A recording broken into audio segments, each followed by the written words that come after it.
streamlined in appearance, and they were cheaper to build.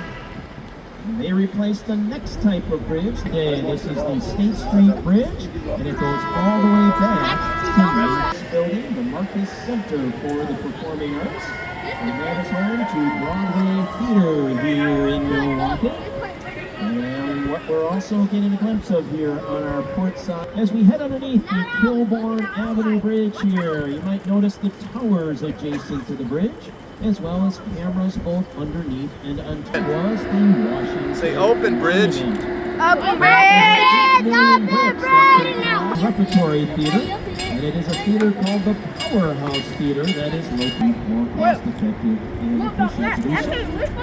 Wait, no, it's... How they say that it happened for the first time in world history, right on. It won an award from the U.S. Steel Association in 2016 for its redesign as the next block, we're going to get a really one-way style fashion show of some rich architecture. Just to heads up everyone, I gotta sound the horn. I'm gonna go with the horn.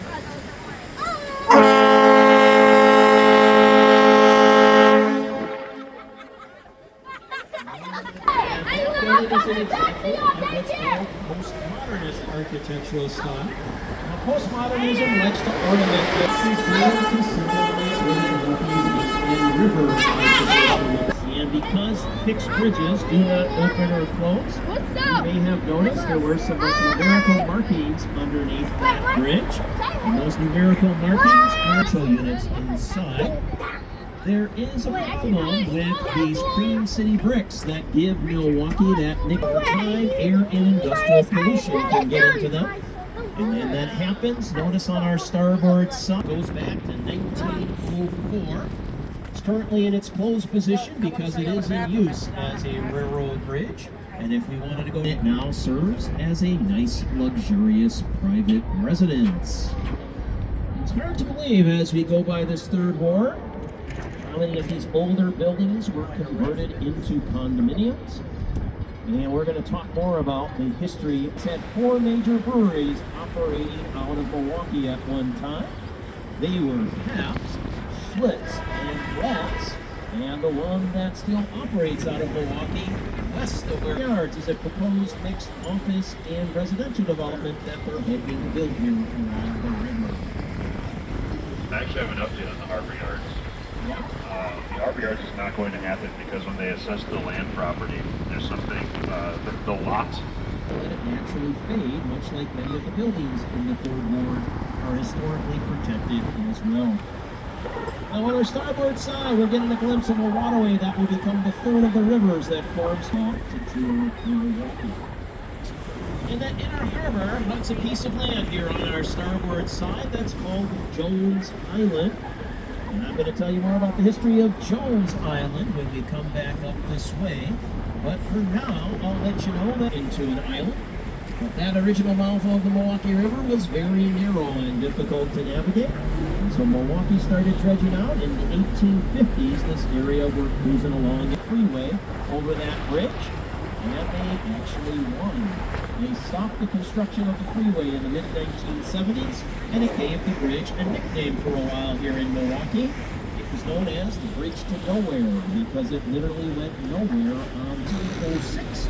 And it lights up through an underground remote cable, and it's red because of a principle in boating called red right return. Boat captains know to keep red markers to their right side when they're entering a port.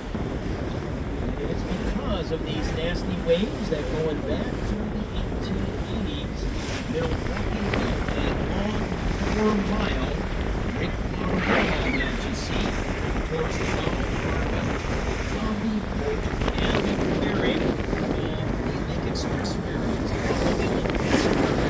It's one of the docks there in that outer harbor. And they make the way 90 miles straight across Lake Michigan to Muskegon, Michigan. And was sold off in 2013 to a local nonprofit group under 2 conditions. One, they had to keep the light operating, and they do not do an underground remote cable. And 2, they had to make it accessible to the public. Here reaches a depth of about 1,240 feet. They